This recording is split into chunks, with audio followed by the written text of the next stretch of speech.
국토부원 월별 자료에 따르면 올해 1월부터 7월까지 그 거래된 서울의 아파트 10채 중에 4채 정도가 20대, 30대가 이제 사들인 것으로 이제 조사가 됐는데요. 집값이 천정부지로 이제 치솟고 있는 상황에서도 젊은 층이 아파트 패닉바잉이 사그라들지 않고 있는 2021년 하반기를 맞이하고 있습니다.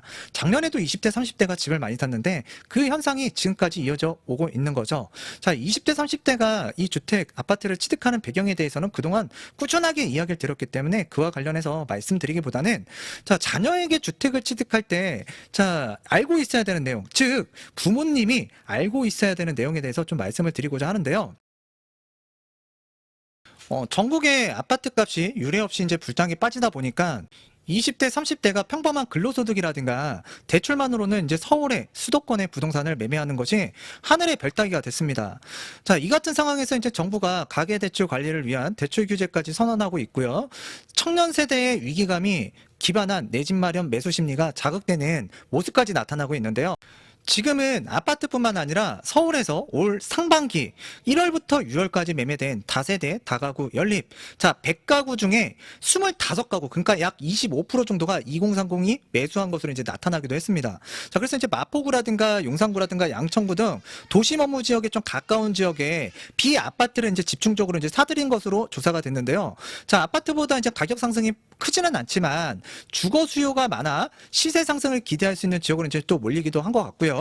서울에서는 또한 이 노후 지역이 심한 지역을 중심으로 해서 공공으로든 또는 서울시에서 이제 민간으로 재개발을 추진하겠다라는 훈풍을 타고 또 이제 비주택이 인기를 끌기도 했는데요. 아무래도 서울의 아파트 매매가, 전세가 급등으로 자금력이 이제 부족한 주택 수요자들이 빌라 등의 이제 대체 주거 상품으로 이제 이 매수세를 보인 건데, 당분간 아파트보다는 경쟁력이 약하지만 입지 경쟁력을 갖춘 이 도심 인근 지역의 비아파트에 대한 관심도는 꾸준할 것 같습니다.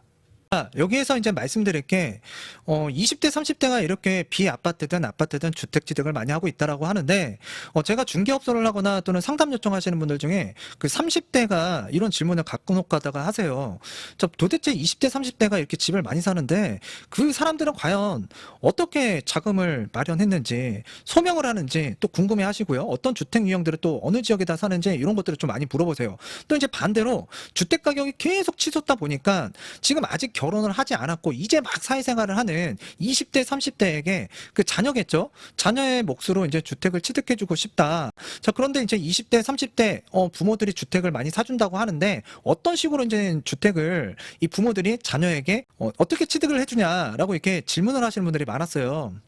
그와 관련해서 좀 짧게 좀 말씀을 드리도록 하겠는데요.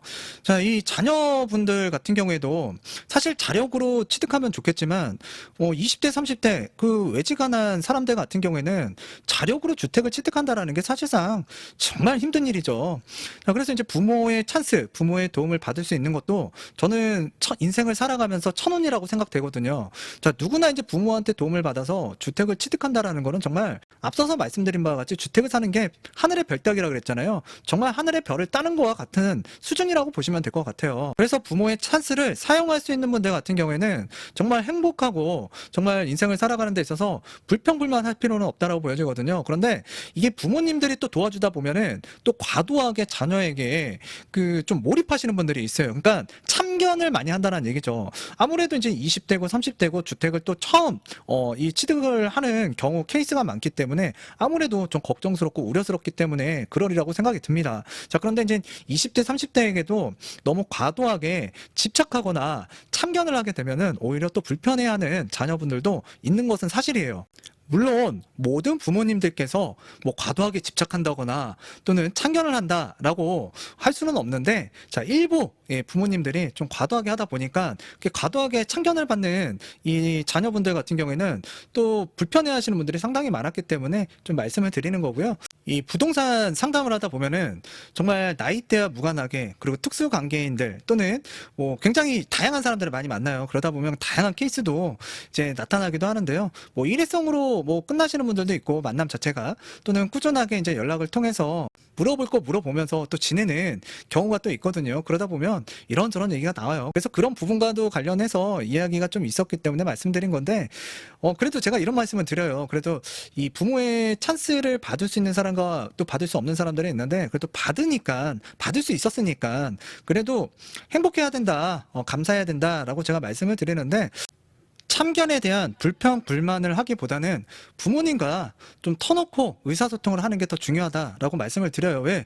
인생을 살아가면서 뭐 부모하고 등지고 적을 지면서 살아갈 필요는 없잖아요. 저한테 또 도움을 주신 부모님이기도 하시고, 그런데 간혹 가다가 뭐 부모와 자녀 간에 또는 형제 간에 이 부동산 문제를 두고 또 이제 자금적인 부분을 놓고 또 이제 수익이 나게 되면 수익적인 부분을 놓고 또 이 다툼이 있는 경우가 있어요. 그게 세상에서 잘 꼴보기이라고 보여지는데, 하여튼 뭐 여러분들께서도 이제 서로 도움을 받았다 부모님한테, 그럼 여러분들도 당연히 부모님한테 그에 상응하는 대가를 또 치러야 되는 부분이 있고요. 또 요즘에는 뭐 자녀 명의로 집을 사주겠다라는 목적과 취지는 있지만 사실상은 지금 다주택자 중과가 되고 있죠. 자, 그래서 이 자녀 명의로 조금 우회해서 주택을 취득해서 투자하는 경우가 또 있습니다. 뭐 그거는 뭐 제가 뭐 그렇게 얘기를 하면 뭐 그렇다라고 뭐 받아들여야겠죠.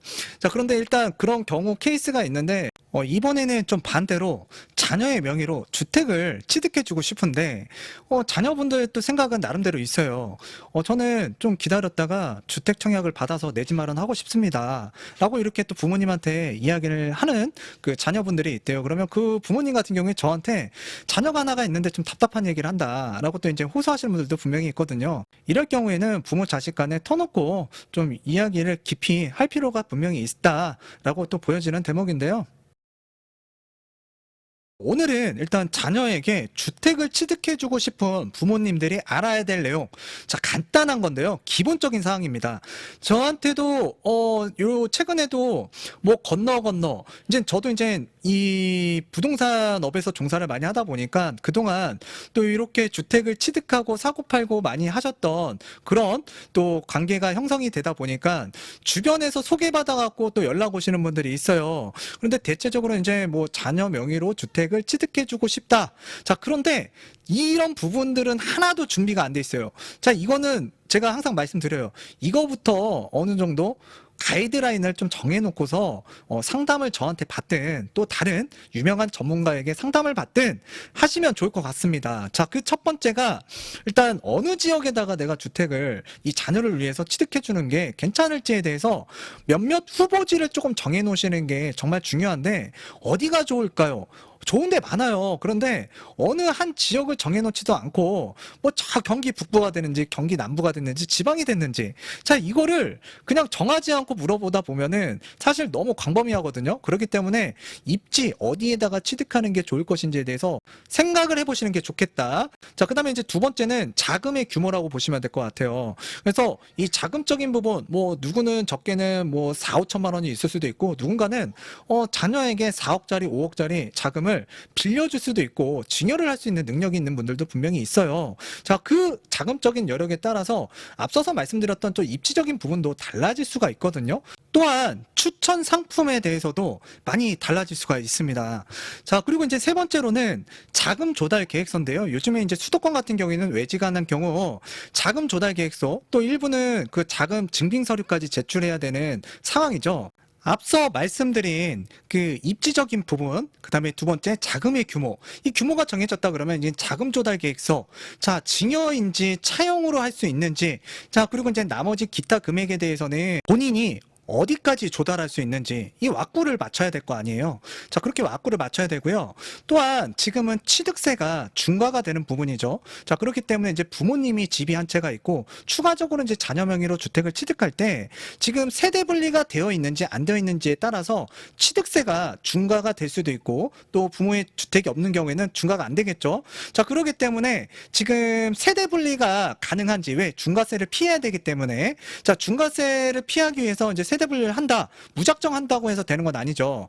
만 30세 미만 같은 경우에는 결혼을 한 경우나 또는 이 소득이 있는 경우를 제외하고는 저 멀리 지방에 따로 주소지를 옮겼다고 하더라도 세대 분리가 되지 않고 취득할 때 중과세를 적용받게 됩니다. 자, 그렇기 때문에 지금 세대 분리가 가능한 상태인지, 또한 그 앞서서 좀 말씀드렸던 자금 조달 계획서상 차용으로 일부 자금 조달하는 경우에는 지금 자녀가 그 소득 있잖아요. 기본적인 소득에서 기본 생활비를 뺀 나머지 금액으로 이 차용한 금액에 대한 원리금 상환이 어느 정도 납부가 가능한지, 자, 이 부분들을 여러분들께서 좀 면밀하게 따지신 다음에 좀 이렇게 부동산을 좀 알아보신다고 한다면 좀 더 빠르고 좀 더 여러분들 자녀에게 안전한 주택을 취득할 수 있는 계기를 만들어줄 수 있을 거라고 생각이 듭니다. 아파트든 비아파트든 지금 추격 매수를 나서고 있는 20대, 30대, 분명한 건 자력에 의해서 취득하는 경우도 있겠지만, 자, 부모의 의사와 또는 부모와 자녀의 의사가 합치해서 자, 20대, 30대의 이 주택 매수세는 당분간 꾸준할 것으로 보여지는데요. 자녀의 주택을 취득해 줄 때 무작정 그냥 부동산을 찾아갈 것이 아니라 무작정 부동산 전문가를 찾아가서 유료 상담을 할 게 아니라 여러분들이 주관적인 가치가 명확하고 기준이 있어야만 어떤 사람들이 어떤 이야기를 할 때 여러분들이 선택을 하기에도 좀 유리하고요. 또 이제 자신감이라는 게 또 붙을 수가 있습니다. 또 앞서서 말씀드렸던 이 자금 조달과 관한 부분들, 특히 이제 증여나 차용적인 부분들, 또 이제 세금적인 부분, 세대 분리와 같은 부분들은 자, 여러분들에게 차후 치명적인 실수로 자, 돌아올 수 있기 때문에 자, 여러분들이 좀 알고서 움직였으면 좋겠다는 차원에서 말씀을 드렸고요. 다음 주도 활기찬 한 주 시작하시길 바라겠습니다. 감사합니다.